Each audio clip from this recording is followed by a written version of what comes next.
And for more on the key issues at the summit, we're joined by Christopher Wilson. He's a senior associate at the Mexico Institute, which is part of the Woodrow Wilson International Center for Scholars. There, he leads research and programming on regional economic integration and U.S. Mexico border affairs. Thanks for joining us, Christopher. Thanks a lot. As Frank mentioned, education is one of the key issues that will be discussed. Both Chile and Mexico have seen protests over the issue of education in recent months. What do you think will come out of this summit? And do you think there are countries there that can serve as a good example for everyone when it comes to education?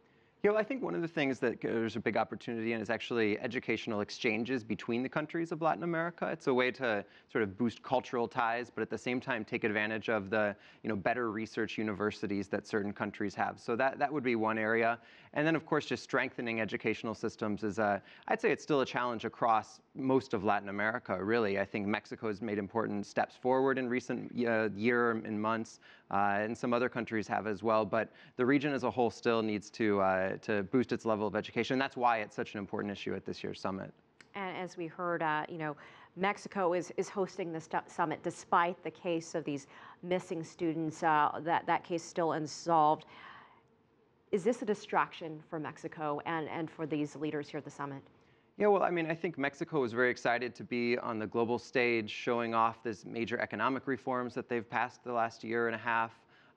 They were hoping to be sort of showing the modern side of Mexico, but I think everyone right now is reminded that that's one reality, but there's this other reality of corruption and violence and serious issues that Mexico still is dealing with. And those, are absolutely present there along with the rest of it as this summit takes place. I mean, even just today, we found out that, confirmed that one of the students was actually his DNA was identified to show that he had been killed, and the president had to announce that and say something as he's kicking off the summit. I mean, there's really just, it's a crisis for the government right now of Mexico, and there's no way to avoid that during something like this. What are some of the key issues taking place in the region and with Portugal and Spain, let's not forget them, that are maybe not on the agenda, but maybe should be discussed or could come up? Sure. Well, I mean, just, thinking of the students, I mean, I think the broader issue behind that, I mean, we can talk about organized crime and violence, but the broader issue is about rule of law.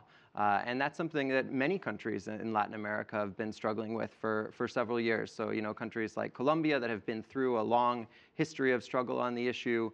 You have countries like Chile that have had very successful police reforms and have actually taken some other lessons from countries like Spain, where they have a national police force that's proved to be a model. So there certainly has been some opportunities for cross-Atlantic collaboration and just looking for best practices on issues that they're talking about, but some of the issues that they're not talking about as well. Is this summit still effective? Is it relevant? Because we heard there are only about half of the countries attending. Same scenario last year in Panama. Can they really actually get anything done here? Well, it's important. I mean, anytime you have so many heads of state come together, that's an important event. But clearly it's slowing down. They'll be meeting every other year now instead of every year. On the one hand, you have budgetary and financial issues from the European side, where Spain and Portugal's economies have slowed down greatly, and they've been the ones largely funding this summit series.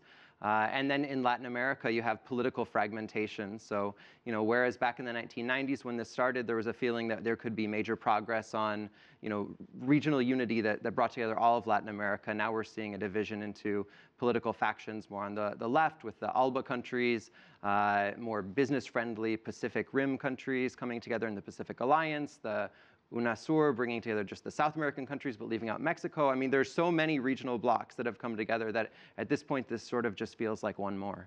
All right, Christopher Wilson, as always, we appreciate your time and your insight. Thank you so much. Thank you.